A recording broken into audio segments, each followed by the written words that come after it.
All right, everyone. Steve Metrics here of Db8 Sports with yo boy. DJ Triggs. And together we are Db8 Sports. And here we are on a Tuesday, March 26th. Not too much going on in the sports world of our genre, our forte with basketball and I don't know, the NFL. But there's some things going on. There's a little bit of movement. There's a little bit of, I guess, strategery, as we would call it. But some strategery, yeah. But we got some interesting things to look at with regards to the teams and a few little bit of possible movements.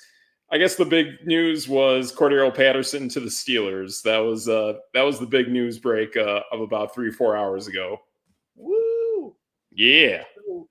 I like him, man. I've always liked him since I saw him as a Raider and as a Viking. I think he was a Bear for a little bit. He's been in a lot of places, but he's a really unique kind of funky tailback if you can get him. Right. I mean, I just kind of like popped into it a little bit. He's making like $5 million. Good for him. That's how you do it, Cordero. Good stuff, man. And he's like 30 something too, right? 33. Wow. That, like, his career is at least a decade long for a running back. That's crazy impressive. And he, like, legitimately has an impact on the game. He's a tailback. He returns kicks. That's some really cool stuff from him. But, like, I don't know. If you think about it, like, what? He'll be the third running back. Totally. He'll do some returns. And, I mean, that's big with the big news of the XFL, right? It is, yes. So. It is very interesting. Yes, the XFL kickoffs have now made their foothold on the future of the NFL. And to be honest, ever since I saw them about a year ago, I was like, oh man, those kickoffs are kind of cool. And I was expecting something cool this past season with the NFL, with seeing how they kind of like have finagled where they've been moving kickoffs and where like touchbacks would be on the field. I know there was experimentation by the New Orleans Saints and the Raiders kickers on doing things, kind of possible like kicks way up in the air, landing almost right at the goal line to increase hang time and make it interesting. So a guy trying to return it would basically get pinned within the 10. I've seen some squib kick options, but those never really occurred either. But this shift to the XFL kickoff is an absolute winner, in my opinion. Yeah. If people aren't understanding the XFL kickoff, they're going to start at like the 35, right? Yeah, is where about the players get positioned. I think the kicking team is at around the 30, and the receiving team squad of players are at the 25.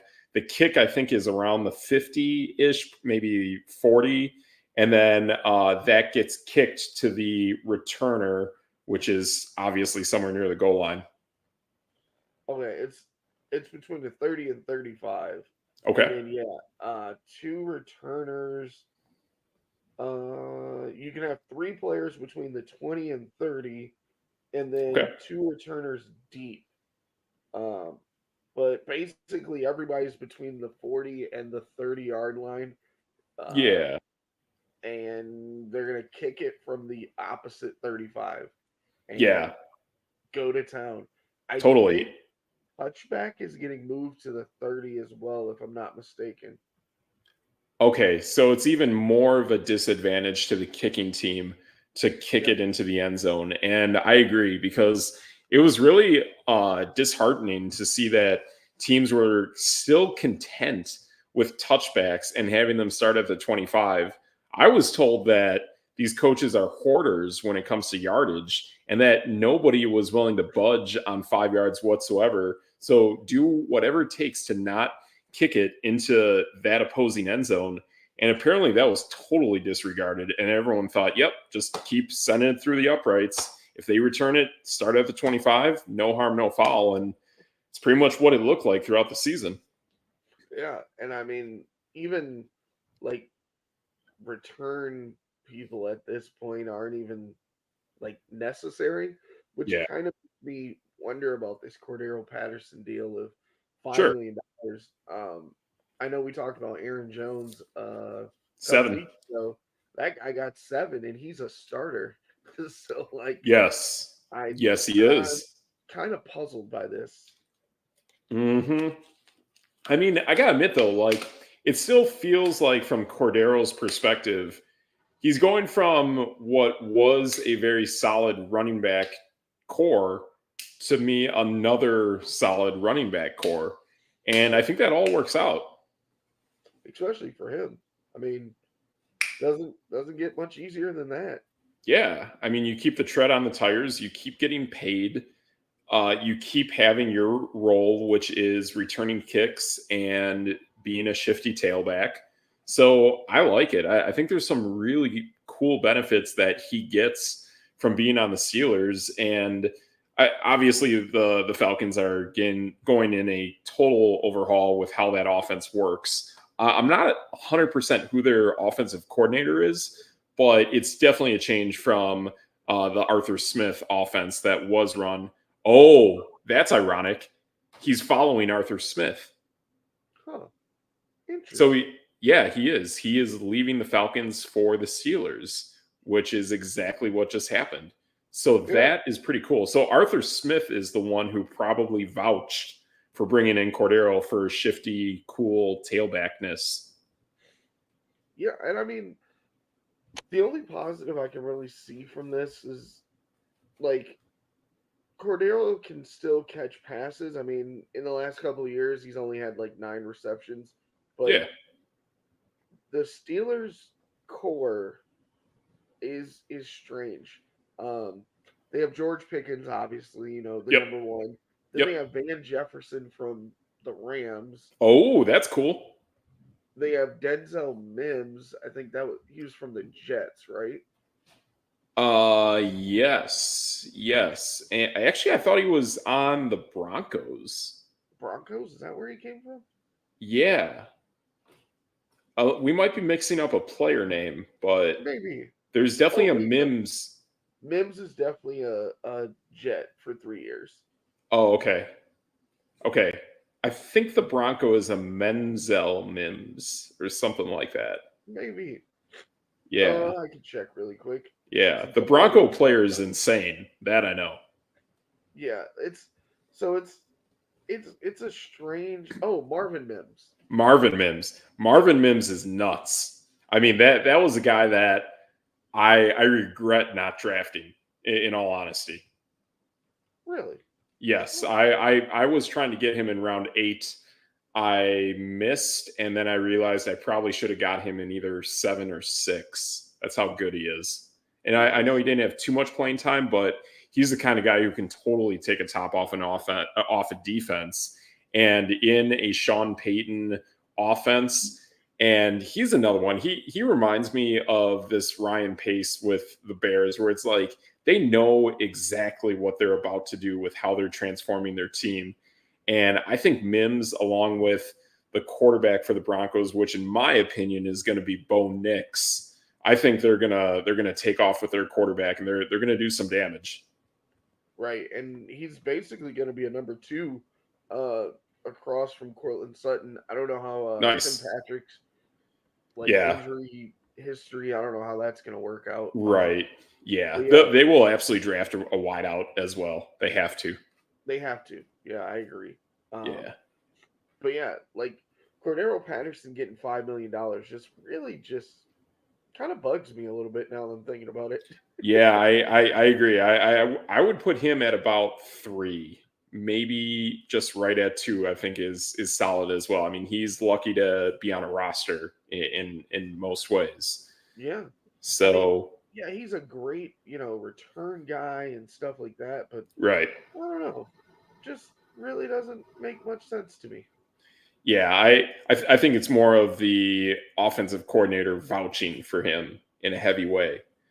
I just don't Probably, know how you're going to spread that money around, knowing that you have to give $5 million to a third string back. yeah, especially in this day and age where running backs aren't getting that much money. Right. Exactly. So, like, when you're giving a running back money, it needs to be for like a dynamite bona fide back. And you can really make the case that none of those three backs on Pittsburgh are really worth that much, to be honest. So, agreed.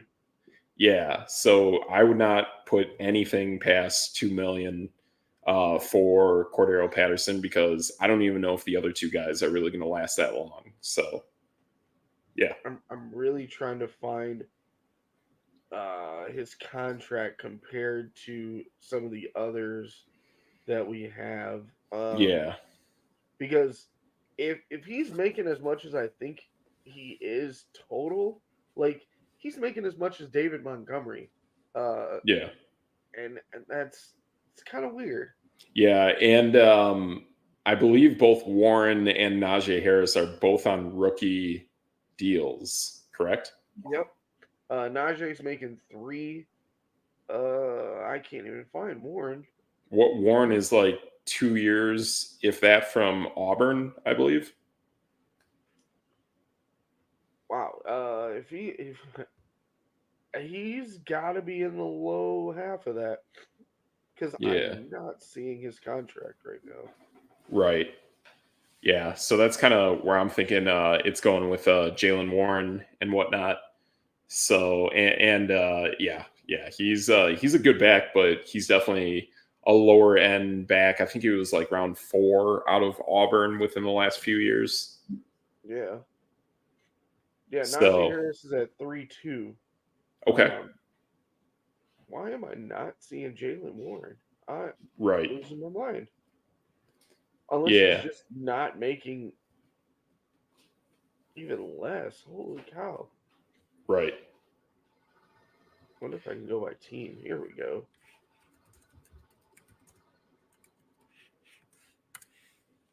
Yeah, I think his current salary for this season is about $850,000. Yeah. Yeah, he's about that amount. What? Oh, there you are. Yeah.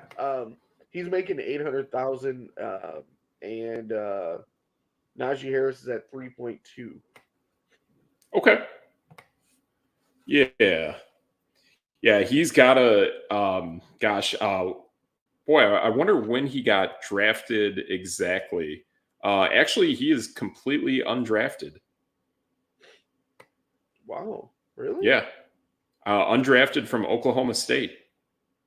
Wow, that's a steal. And yeah, I know he's only been in the league for 2 years.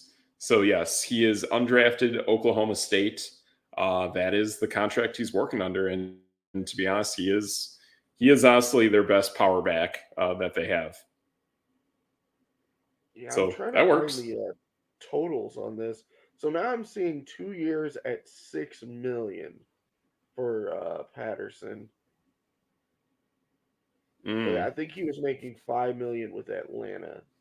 Sure, but that could be the thing of that could be why they're even giving him anything at all, because they know the other two backs are getting virtually nothing as well. Right. Yeah. That's messed up. So the fact that you're paying Warren below 2 million and you're probably paying Harris somewhere around that range as well, that gives you more money to shell out to Cordero. So they're combined about 4 million per year, and Cordero's getting 3 plus. Yeah, like that's pretty messed up. The third back is getting paid more than the other two. Yeah, I wouldn't do that at all. I'd rather give Cordero 2. I mean, there's no market for him. There really isn't. So you should be able to pay him 2 and then use that other 3 million elsewhere where you really have to use it. Yeah, exactly. I mean, that's kind of silly. Right. Yeah. Just to even think about it, it's just silly.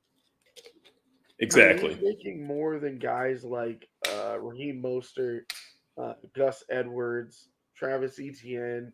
Like, oh no, that's insane.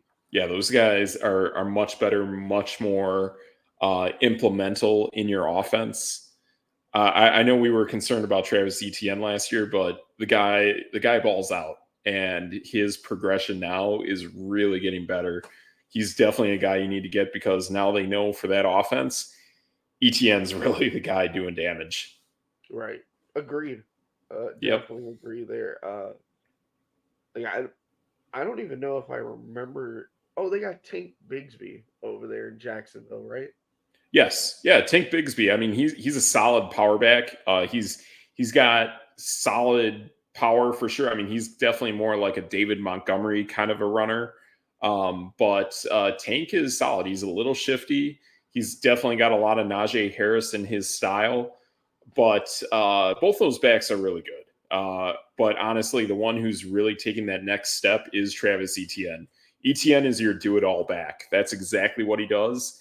And now that he's had time to really learn the offense, Calvin Ridley didn't have much of an impact. The other receivers outside of Christian Kirk didn't do too much. So I would expect Travis Etienne to do more damage going into this upcoming season. Quite possibly. I seen some weird. Just thinking of Jacksonville, like I seen some weird post that Daniel Jones in 2 years had better numbers than Trevor Lawrence. Trevor Lawrence. Isn't that wild? It is wild, but it's also realistic because Trevor Lawrence was doing all right and then just completely fell off a cliff towards the second half of the season. And that was really, really bizarre. So I don't know what to make of that. I think it's one of those things that if you have to go with Trevor Lawrence, you will. But I don't know. It's not something that I'm like discouraged to do. But it's something that if it comes up, that if I have to go with Trevor Lawrence, I'd be okay with that, to be honest. Because honestly, I still think Doug Peterson knows how to call an offense, knows how to work with a quarterback, knows how to develop a quarterback, being the fact that he was a quarterback for the Green Bay Packers. I think that actually works out really, really well. So I'm just kind of shocked as to how things aren't quite working in Jacksonville. And I don't fully understand it. I mean, there are times where Trevor looks totally flustered, but there's a lot of times too where I feel like it's just like Justin Fields, where these guys are kind of running for their life because their offensive line is garbage. That's true. I really do. I really don't see any difference between Justin Fields and Trevor Lawrence. I think they're both pretty good quarterbacks that have really strong arms, but their offensive lines are horrendous, so they can't really get a grasp of the offense when they're constantly running in and out of the pocket, and it's just the wild, wild west. Right. Agreed. Like it's one of those things where like you try to figure it out, but you kind of look at it and you go, I don't understand. Like you're Right. supposed to be better than like I know they don't play the game on paper as they say, but like I I just don't know why they're not good. Right. Yeah, it doesn't make much sense to me. I'll be honest, right now, I don't have that team making the playoffs. I think the other two teams in that division that are definitely at the top are going to make the playoffs. And Wow. that is the Texans. And then I think the other team that is really spicy that I think will win the division, and I think they're just gonna really be shocking the nation, are the Indianapolis Colts. I think that team is just top notch. I love seeing a second year of Anthony Richardson under Shane Steichen. I like Michael Pittman a lot. I really, really like Alec Pierce. Jonathan Taylor, they finally figured out how to make him work and make him content. I really see Indianapolis really taking that step up. Chris Ballard's a solid GM. They're figuring it out. I mean, they literally were only one game out of winning that division from the Texans, and that was without Anthony Richardson for virtually the entire season. Yeah, and a lot of that time that Richardson missed, he's going to have Joe Flacco as his backup now. That's even better. Definitely teach him some things. Oh, totally. Things. Yeah, totally. Work in the pocket, making his progressions, his reads. Joe Flacco is going to be absolutely excellent in that system. So I just love what the future is looking like for the future next year. So we got that.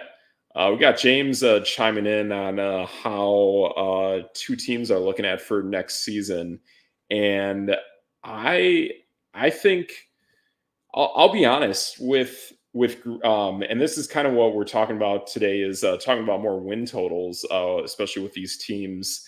And the Colts are definitely one of those teams that I would definitely bet on if I were betting win totals. But looking at Green Bay and the Raiders for win totals, I think it's really tricky. The Raiders, I would definitely wait until you realize who they draft as their rookie and just kind of see how that team builds and how that team functions on offense is going to be interesting. We have to figure that out. But I think the defense for Vegas is going to be rock solid. Green Bay is a scary team that it could go one way, it could go the other. Right now, Vegas has the wins at 10.5. That is, it's very hefty. I don't know exactly what moves Green Bay is planning on making, but I would be, honestly, I'm still concerned knowing that Aaron Jones is not on this team. So for me, 10.5, betting on Green Bay to win the NFC North, I don't like. I like the possibility of Green Bay representing for the Super Bowl. I think that is legit for the NFC. But betting Green Bay to have 10.5 wins, whether it's less or more, I think is wild, to be honest.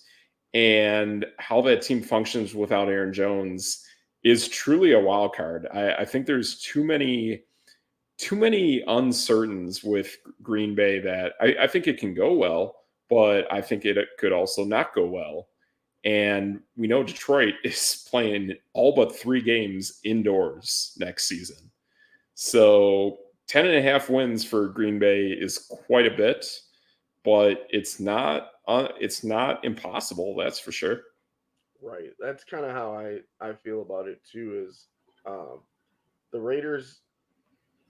Oh man, we are at 6.5 is what they put, and they did that last season. They put us at 6.5, and we won like 8 or 9. 8, so yeah, definitely won 8. Yeah. But the problem with the Raiders is like even looking at the team offensively, it's kind of like you said, where you don't really know who the quarterback is. I mean, we don't know much about the OC. Yeah, last year you guys thought you had your quarterback, and then that kind of just got thrown out of the window. You don't have a running back. I mean, I disagree. I think Zamir is solid. White, yeah, but he's not Josh Jacobs. We'll see. I think he is. I truly think now he is. You have like one receiver. I'm actually looking at your depth chart. You have literally 5 receivers on the team. Yeah. 3 of them I've never heard of. I mean, I can tell you the starting lineup is Trey Tucker, Jacoby Myers, and Devontae Adams. Yeah. I'm ready to that receiving core. I'm ready to roll with. I like that. It's just getting them the ball is a big question mark. Like Aiden O'Connell, I don't know. And again, we just don't know how this OC is with Luke Getsy is going to run this offense. I mean, you have the pieces in place, but the quarterback needs to be a gunslinger, fire breather that can just unleash hell with these guys. Like someone can absolutely do that. Like if we had a Kirk Cousins, we'd be rolling. I would have no worries about this. Like I need a guy with like Aiden O'Connell who has no fear. That's what we need. You do have one of those. He's my boy, Gardner Minshew Mania out there. Right. If he delivers, we'll be fine. I just don't trust Jacoby Myers. He's the best receiver we got. He's even better than Devontae last season. Oh boy. Okay. With his production, yes. Like, yeah, production wise, but like, and Devontae just stopped. Like, he literally had the yips for catching a football last season. I saw it. I saw it in person. I saw it in multiple games. I saw it where he was wide open and dropped passes multiple times. And it was pretty uncharacteristic of Davante Adams. That's fine, but he was still tied 10th in the league in receptions, and he had 1,100 yards. Yeah. I can't say Jacoby Myers is even close to that. I think, but the touchdowns were there. Well, touchdowns are give or take. There's times where some of the worst wide receivers in the league have 10 touchdowns. Actually, they were both tied with 8. But nice. Like, he's just a guy to me. I don't really. Jacoby's totally stepped up.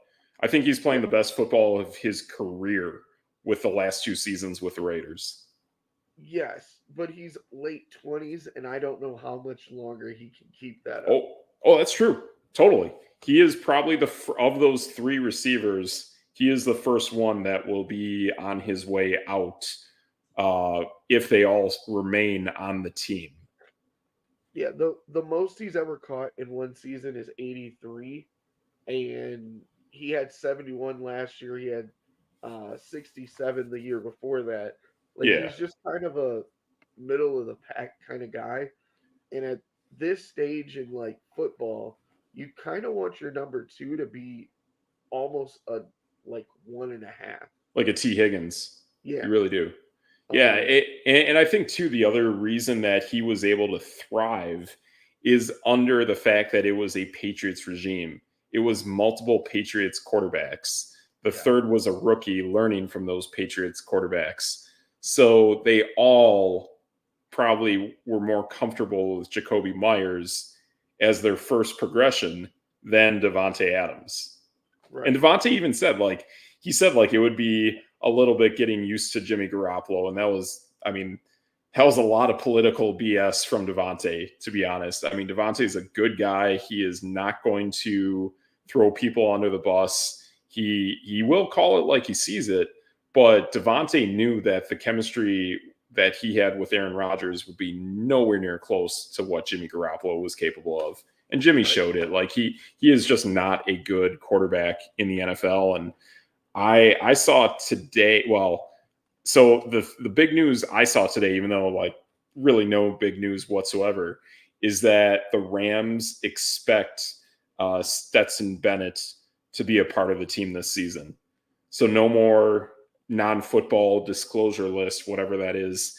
He will be a quarterback on the depth chart, which to me means Jimmy Garoppolo will not make the team. Wow. Yeah.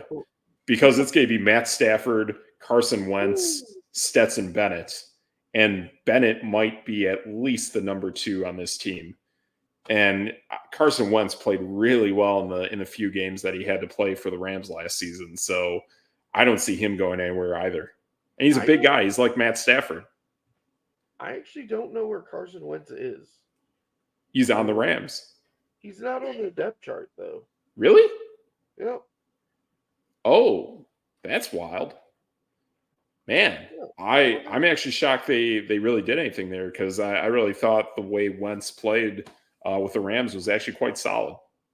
Yeah, I thought so too. That's why I was like, oh, I wonder what team that guy's on. And he mimics Stafford's mannerisms in a way, which I think is good. And when you need your quarterback to like take off and like physically maneuver himself to the end zone, Wentz does that. Oh, he's a free agent right now, so he's not on anyone's list. He'll make a team though. I think so. He's too big. Garoppolo's suspension, why not just cut that guy?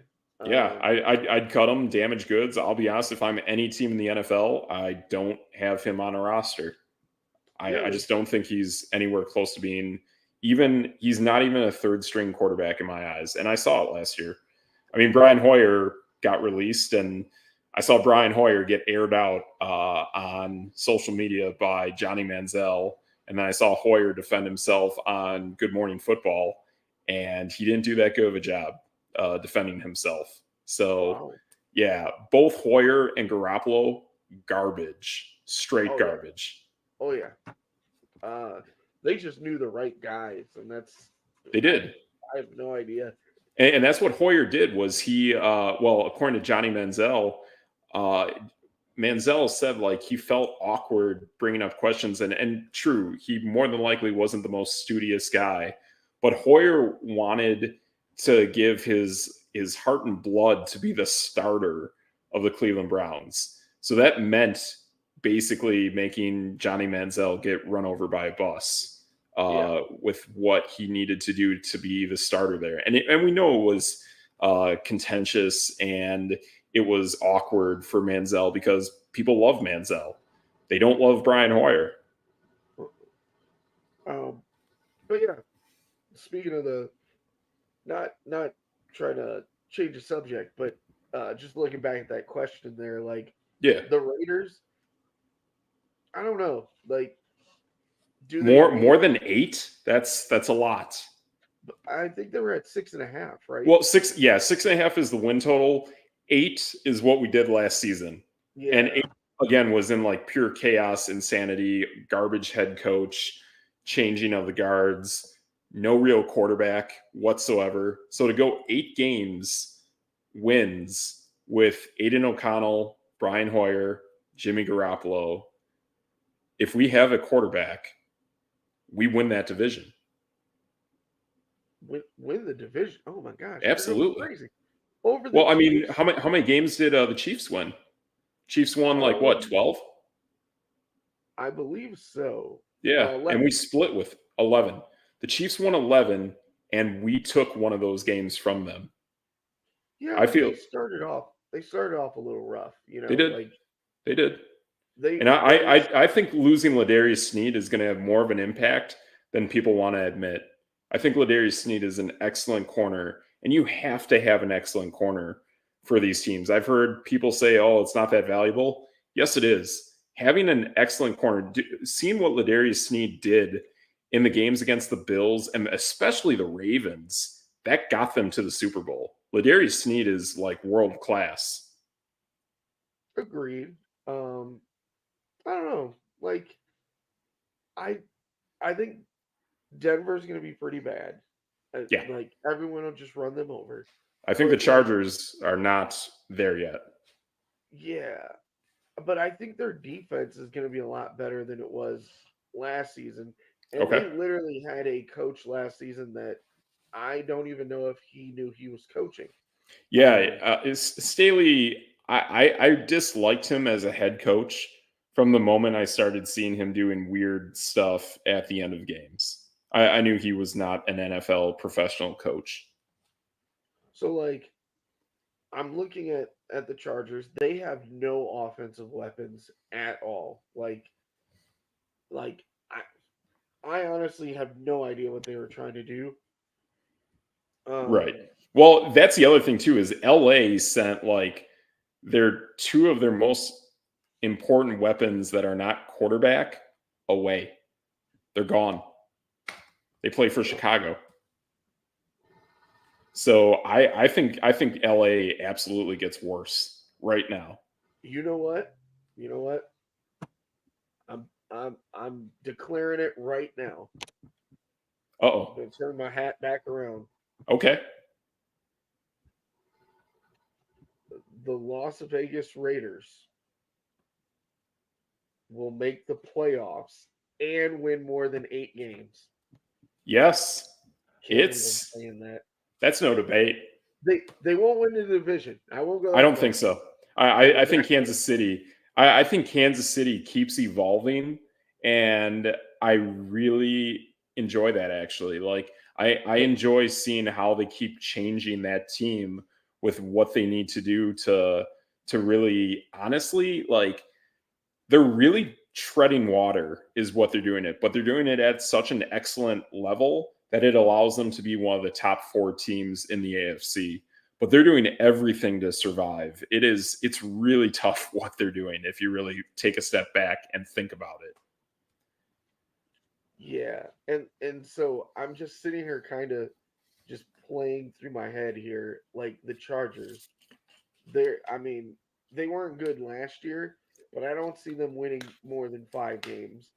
They're Um, at they're at 8. I swear the over under for them was I swear was 8.5 on, it is. I think it's It is. DraftKings. At Potawatomi, I literally just came from there before the show. I swear I saw they had the Chargers at 9.5. Oh man, I need to learn how to make bets or something because I Like want to get honestly, into just that. go there and let's slam $200 on the Chargers not winning 9.5. There's no way. Like they literally have no running back. Gus Edwards. Like more power to him. He's not Austin Eckler. Like they don't It, have Keenan Allen. Wait, okay. it's I Josh don't Palmer. know. It's Right. literally Josh Palmer, and I don't even think Mike Williams is there anymore. Is he? He is not. Mike Williams signed with the Jets, right? So the only return, yeah, you're right. The only returning member that is not a quarterback, that is not an offensive lineman, is Josh Palmer. This is insane. So it's a complete overhaul on offense.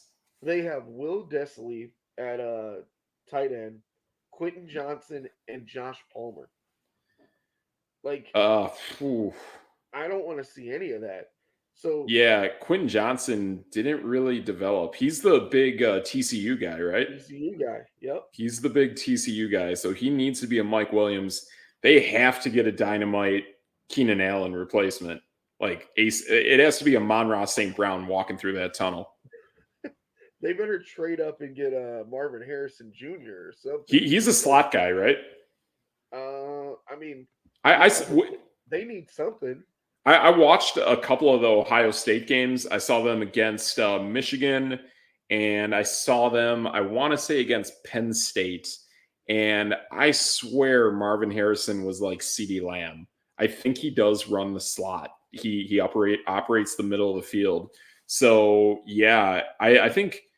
Well, boy, I've heard a lot of weird things between 4 and 6. Do you think the Chargers would try to manipulate their way up to get Harrison at like 4?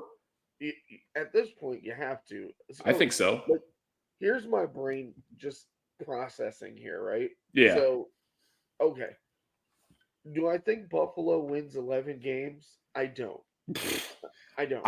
I really don't even want to, like, when I did my bets, I did an NFL bet at the casino. I didn't touch the AFC East. Yeah. I think that division is terrifying. It could be any of those 3 teams. And sorry, New England, like, you're in a complete overhaul. But whether it's the Dolphins, Bills, or Jets, I just don't feel comfortable putting any money on any of those teams. I feel like it literally will be any of those 3 to win that division. Right. And then the NFC North had 3 teams win 10 games, and all 4 teams won 9 games. Yeah. Like, so I'm like, all right, one of those teams is probably going to fall a little bit. Yes. So I think the biggest possible team to fall, ironically, is Green Bay. Oh, I meant AFC. Oh, okay. I thought we were talking NFC North. My bad. No, this is my process for the Raiders right now. So like, sure. I don't see Cleveland winning 11 again. Like, oh gosh, no. Flacco was on a heater, and they needed that. Yeah. If I ran Cleveland, I would keep Joe Flacco and say, you drive the chariot, and when you're ready, Dorian Thompson-Robinson learns everything he can from you, and that's a future, and we mulligan on Deshaun Watson. That's what should have happened. So both of us are kind of down on Jacksonville.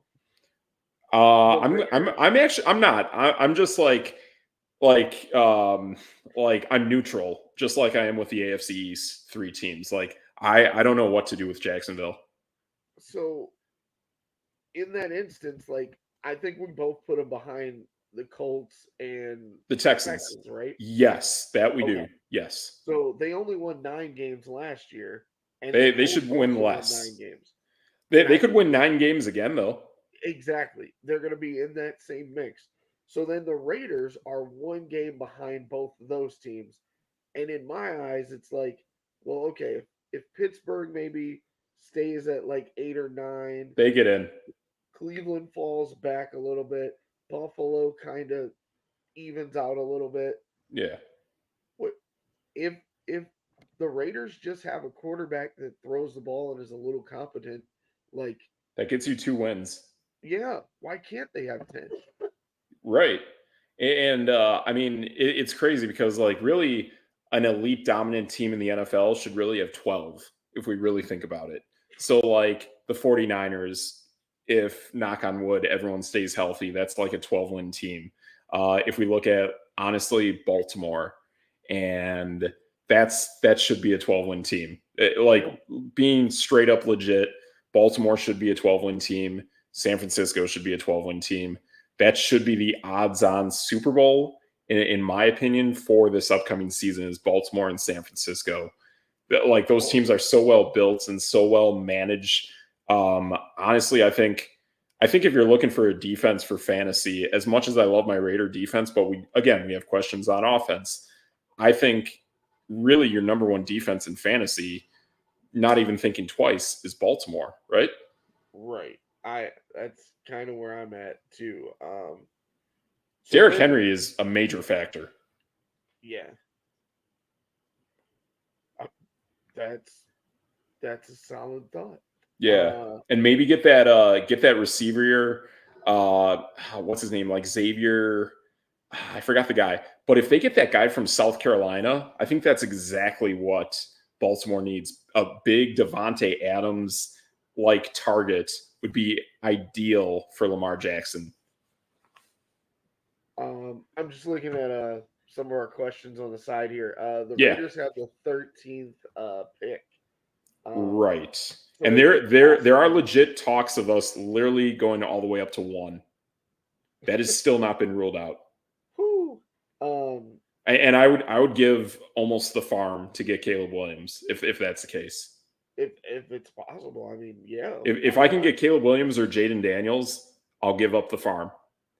And like I know people like are concerned about Caleb Williams and all this yada yada.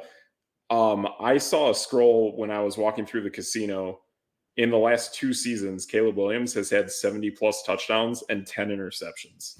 That's no debate. Wow. Like I got no worries about a guy like that. And he doesn't play on a team that has everything God given to him, like JJ McCarthy, who people think is the second coming of Tom Brady. I'll tell you this, he's not. He's Zach Wilson. And Zach Wilson is probably a better quarterback because he didn't have everything good at whatever Utah school he played at. Like, that's where I'm really concerned about JJ McCarthy. I just don't think he's good at all. Right. Yeah. If they get number 1, I guess so. Yeah. Oh. There is another team that is possibly going up to 1, and that's the Minnesota Vikings. I have heard that. They have firepower. They have legit firepower to move all the way up to wherever they want to go in the first round. They have multiple first-round picks. They could easily give up next year's first-round pick. You can do probably all of that to get Caleb Williams if you want. Yeah, Minnesota has 11 and 23. Boy, that's insane. If I'm Chicago and I can get 11-23 in next year's 1, why wouldn't you? I'd have to take that. And then maybe even use like the 11 to move up again. I was gonna say the 11 and maybe like Justin Fields to move up again. Right. That's a little different there. I mean, like the thing is that so here's what I was hearing last week about this time. This would have been last week, Wednesday, is that there are teams. I'm losing it. Justin Fields in Pittsburgh. I understand. Yeah, he's in Pittsburgh, but if you had a leverage quarterback of that quantity, you would manipulate yourself in that deal. That makes sense. So I got no pushback on that at all. But what I have heard from a highly credible insider for the NFL, he is on Fox. He is on Fox Radio. I'm forgetting the guy's name exactly, but if you listen to Jonas Knox, Brady Quinn, LeVar Arrington, early mornings, Wednesdays, Thursdays, about middle of the week, you'll hear this guy in the second hour, is that he has information that teams that are around the 3 to 4 to 5 slot have conditional trades in place. So if player XYZ is still on the board, this team will negotiate a trade with team HJK to make a trade viable. If the player does not exist, the trade disintegrates. Right. This is real. Yeah, I've actually heard that with Arizona possibly moving Kyler Murray to Minnesota. Yes, that is interesting. I mean, I agree, and this is something we discussed over the summer, is that we know the current coach and the current GM dislike Kyler Murray. They do not like neither of them like him. Also, his contract is garbage. His contract is easy to get out of. We pointed that out. It's either easy to get out of this season or next season. So they can really get out of him like real quick. No harm, no foul. He's out. It's not like the Russell Wilson contract where you're stuck. Or the Jalen Hurts contract where yeah, you're stuck. Jalen Hurts, Joe Burrow, you're stuck. But Kyler Murray is a contract you can totally get out of. So we know the Cardinals ownership does not like Kyler Murray at all. They really don't. They're running the team, but if you can tell them, hey, we can get you someone not Kyler Murray, they totally do it. Yeah. And I'm just looking through the order. So the first three are picking quarterbacks: Washington, New England, Chicago. Now, are you sure about New England? I've never heard that. I mean, I've heard their team is in such shambles that they literally are forking the season to next year. If they're going to run with Jacoby Brissett and Bailey Zappi, more power to them, I guess. Right. Right. Yeah. I think that's the team that is most flexible to move out of the top three is New England. Sure. Yes. Out of those. And here's the other thing too. Of the win totals in the NFL, who is projected to be the worst team in the NFL? It's New England. Well, yes. And the interesting thing at that point is then if that's the case, would Deion Sanders' son, Shedeur, would he be willing to be the future quarterback of the New England Patriots? That's where it gets weird, right? As long as Deion Sanders is the new coach of the New England Patriots, maybe that's how it works. That's also the thing that is being discussed is wherever Shedeur goes, Deion will more than likely, he will instantly be chatted about being the future head coach of whatever NFL team. So it's got to be a weird team, but I also think it's got to be a team that possibly has no state income tax. I think that's how it's got to work. It's got to be a garbage team with very little income tax. So this is one of the things I had been hearing getting kicked around. Yeah. So somehow, some way, number 9, which is also the Chicago Bears. Yep. They get Marvin Harrison Jr. at 9. At 9? How would he fall to 9? Because a lot of these teams up above may not look at wide receiver, like Tennessee, Atlanta. Why wouldn't Atlanta? I think Atlanta absolutely does need a wide receiver. They only have Kenyon Drake and Drake London, and then they have Darnell Mooney, right? But they also need a lot more though. Their offensive line is pretty suspect. Bijan needs some routes to top, especially when you bring in Kirk Cousins, who's literally banged up, and beautiful pocket in Minnesota. Yeah, they have Rondell Moore, Darnell Mooney, and Drake London out there with Kyle Pitts, who can also play on the outside. So Yeah. I don't think they're gonna move too far for a wide receiver. Um, Tennessee just put a bunch of money in. Was that Calvin Ridley? I And I DeAndre guess Hopkins. and DeAndre Hopkins. So I don't see them going for a wide receiver. Yeah, they're set. I guess the Giants could use one, but the Giants need a lot of stuff. Yeah, Like, and I still don't think that receiving core is as bad as people say. I think it's the fact that their quarterback play was like really, really rough. right. I think they Because need one receiver, to be honest. I like Jalen Hyatt. I Yes. like Darius Slayton a little bit. And the former Buffalo Bill receiver. Who is Which that one? uh, I'm not sure. Is that why am I blank? Is that Isaiah McKenzie? Is that who I'm thinking? That could be it. Let me Yeah, double, Isaiah but I'm McKenzie. pretty sure it is Isaiah McKenzie. Yes, it is. No. Sorry, Isaiah Hodgins. But Isaiah McKenzie played for Buffalo, right? I believe he did as well. But the one Yeah. that Brian Dable brought over from Buffalo was Isaiah Hodgins. Oh, all right. Well, that's kind of weird. Yeah.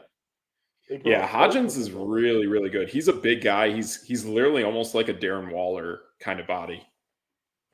So, like, we both agree that the Giants are probably set at receiver. Yep. Like, the only team I could really see needing a receiver is the Chargers because they Yes. literally have nobody. Um, Yes. but on top of that, they also need offensive line help. Like, Yeah. they need a lot of work. Yeah. The Chargers are I think they're straight up like a 2-year rebuild. I think they're in a rebuild that is slightly not as daunting as New England's. Right. So now, and do the Bears really need him? Probably not. But if you have DJ Moore, you got Keenan Allen for 1 year. You have Marvin Harrison uh, in the slot. They've Like, been wanting Harrison for a long time, I know. I know a lot of yeah, Bears fans that have been saying Marvin Harrison. yeah. At one time, I mean, I even said it myself. I would take him at one over Caleb Yeah. Williams when Yeah. they had Justin Fields. Sure. So like, if they could get both guys, and who knows, what if the Bears move up in front of an LA Chargers team just to get that next wide receiver. And Yeah. it could be really strange in the top 10 this year. Yeah, it totally could. It could totally be some wild movement up there. I also believe too the LSU guy is fantastic, and Yeah. to me, I think the one that we will see being the most phenomenal wide receiver of this class to me is Malik Neighbors from Washington. I think he's just a monster, just a Yeah. total monster. I think all three of those guys could be really, really good. Yes. And I didn't even mention any defensive players. And there's Yeah. definitely going to be a defensive player taken in the top 10, like Yep. that, without a doubt. So, like, Exactly. it there's a way that guy, if one of those receivers falls to number 9 and the Bears scoop him up. Right. Yeah, I totally think that is legit. That could all happen. Again, too, I really like the guy from South Carolina. Not too sure exactly where this guy falls. We'll definitely need some deeper dives into that. But yeah, you're spot on. The 3 wide receivers at the top are insane. They're Now, like Jamar Chase's. Now, here's the scary part, and I know some of the Packer fans out there are going to cringe, but the team after Chicago at 10 is the New York Jets. What if they get their hands on a Marvin Harrison I've heard or that. or the kid from Washington, like Yes. that? Mike Yeah, Williams, Garrett Wilson, in one of them that would be with terrifying. Aaron Rodgers throwing the ball. Oh my goodness! Yes. Yeah. And that's where like I feel better about the Jets. We know that defense is like insane. That defense doesn't give up points. they've been on the field for like 35 minutes a game, and they still give up less than 20 points a game. Yeah. That's scary, man. That's like Penn. I know I'm switching to college football, but like that's Penn State. And even though Penn State doesn't get too many W's, in all honesty, they don't make the college football playoff, but they do know how to win games with being on the field for an extended, stupid amount of time. If the Jets can do that, but actually be good on offense, not great, but just good, they're going to win 10 games. And I'm not even saying like 10 games is that great. The Jets should win 10 games if that offense is stable throughout the season and gets one of those elite receivers. Right. And I mean, they even got Alan Lazard. Yeah, their team is pretty, like, they went out and got Tyron Smith to play left tackle. Yes. That's a team that's going to really bank on offensive line. Yeah. And they even went out and got Greg Zuerlein to kick, like Legatron. Kicker. You know? Yeah, Legatron can light it up, man. I like that guy. They went out and spent some money and kind of just was like, we're going all in. We're trying to win this Super Bowl this year. Well, they have to show that they can do it. If they have no life, I'll be honest, they have to make the playoffs. If they do not make the playoffs, they will blow it all up. Everyone gets fired. Everyone's gone. Aaron Rodgers, the only one who would survive is Garrett Wilson.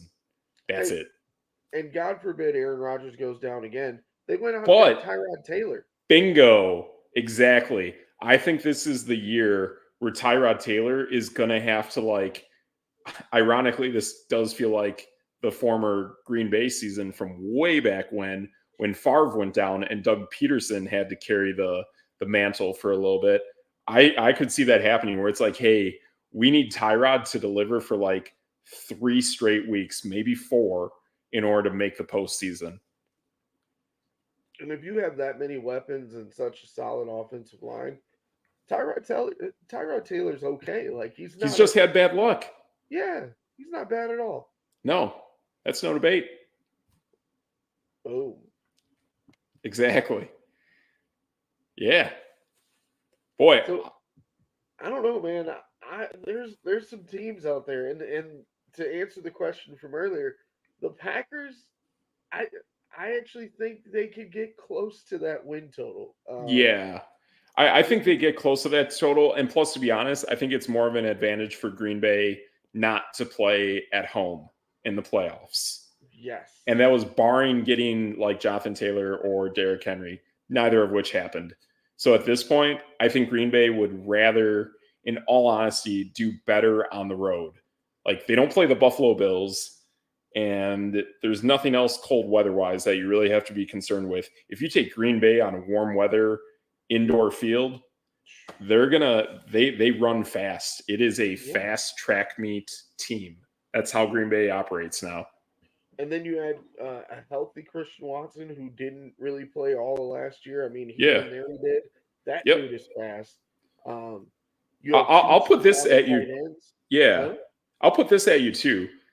Detroit is at the exact same number, and I think they win more. Their win-loss total is 10.5. I totally put them above that. See, and that's actually where we're going to differ, because I think Detroit got lucky last year. Just like I felt about Dallas, where the divisions were down, which gave them a couple extra wins. Sure. And, like, I think Chicago's going to be a little better. I don't see them. I think they're at 10. If they get Caleb Williams and a bona fide number 3 wide receiver, they're at least at 10. Because you got to think, they're like the LA Chargers from last season with like a competent coach and a competent defense and weapons. I mean, they were at 7 last year, so I'll give them 9. Yep. I don't think Minnesota gets to 7 again. They're definitely. I mean, Jefferson can win you a couple games, but if they're not really looking at getting another quarterback, they're probably going to fall off a cliff. Right. And, like, I don't think Dallas will get 12 again. I don't think Detroit will get 12. I think Dallas and Philly take a massive step back. I think only one team from that division makes the playoffs. And for me, I actually think it's Washington. Oh. Yeah. I think it will be between them and Dallas, but I think Washington's going to just have better vibes, better energy, total overhaul on defense. The fact that they know Dallas inside and out in some ways, I think that will be a massive advantage. Your head coach knows how to stop Dak Prescott. See, okay. I mean, I can't get behind Marcus Mariota, but No. I'm saying it's with their rookie quarterback. I know that's weird and it is what it is, but I think Washington's going to have some really nice weapons in place, and they're going to have really good coaching. I don't know who their offense. We do know who. Oh, actually, Marcus Mariota up there makes a ton of sense. Cliff Kingsbury is the OC. That works. See, and like then I pick on Minnesota, but like they have Sam Darnold, so for now. Yeah, this Kyler Murray thing, and plus, what if they trade all the way up to 1, or they're in like 3 range? Minnesota's gonna fly out of nowhere and take a crazy quarterback. But then, what do they give up though? I mean, we've heard talks about trading Justin Jefferson for a high pick. Right. I think that's going to happen. Yeah, what if they moved up to grab? What if they moved up to 2? If you were Washington, Jaden Daniels, would you trade the number 2 pick for Justin Jefferson? Would I trade the number 2 pick to get Justin Jefferson? Yes, I would. Me too. And but then I'll figure out quarterback. Minnesota would then miss a couple weapons. I mean, Jordan Addison's out there, but that's the number 1. Even with Justin Jefferson, Jordan Addison is the one in my book. He wouldn't be viewed that by defenses, but I'm telling you, man, the way Addison plays, like he is now the one. Now if you're looking at Washington, they have Scary Terry, Jahan Dotson, Jamison Crowder, like. Oh, Jefferson's in there. He's great. He will do it. If you're New England, do you trade your pick for a Justin Jefferson? No. It's such a tough New England is such a bad spot right now. That top 5 is going to be really fun to watch. Yes, it's going to be wild. Yep. I think you're onto something. Like we could see Chicago trading out and then trading back in. Like it's weird. That's no debate. That's no debate there. It's like how the Texans had 2 back-to-back picks in pick 2 and pick 3. Like they hit on both. Man, that's exactly how you do it, man. Hitting on both. And I think Houston is onto something. I think there's teams that are seeing that and seeing what Chicago is about to do. Being the fact that Chicago is 1-11, there is something fancy about having back-to-back-ish picks in the first round. Like that does some really, really good stuff for your team, especially if they're on opposite sides of the ball. It was Will Anderson out of Alabama, right? Yes. I know that. Yep. Completely. He's really good. That just popped into my noggin. Yeah, totally. But holy smokes, 63 and change minutes went by like that, Triggs. And we still got more that we could talk about, but we'll save it for next week. Yeah. There'll be something. Something's going to just fly out of left field. I mean, we're talking Cordero Patterson. There's going to be like legit stuff next week if we're talking Cordero Patterson on a Tuesday in March. Caitlin Clark might lose by that time. I agree. That is, and again, when we talked about this building our brackets, I've definitely heard from an insider on the women's side. I agree. I think UCLA is going to do it. And I think the shocker of the nation that we're going to see is NC State over Stanford. I think that will be a real legit shocker. I'm telling you, those women on NC State, they're like a bunch of Russell Westbrooks out there. It is awesome to watch. Yes. Well, I was thinking LSU knocks them off, but yeah, maybe. Yeah, we'll see. LSU has a nice team too. Just the women's side of the bracket's really, really fun to watch. So really cool things going on out there. Good stuff. But yeah, there's going to be some really cool things to talk about next week for sure. Let's hope.